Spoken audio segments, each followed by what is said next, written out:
Hi there. I will accept my part in God's plan for salvation.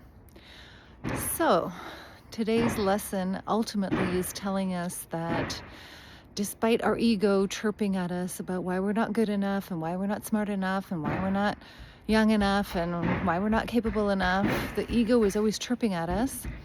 But our true self, our spirit, our sacred self is part of God, part of the oneness, part of love that is intelligent and all-knowing.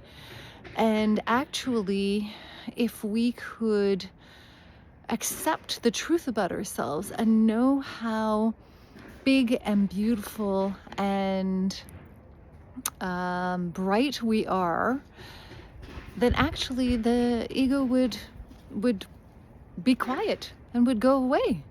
And so part of the ego's fear is that, it will be made redundant.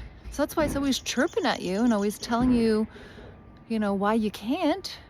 Because if you knew really who you are and you accept your part in the larger,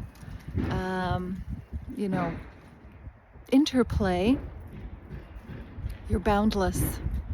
And so that is difficult for us to accept as we sort of keep in our daily grind and human experience. But that's not the truth of who we are. So connecting to that and leaning into that will change your experience. So with that, I'm wishing you peace.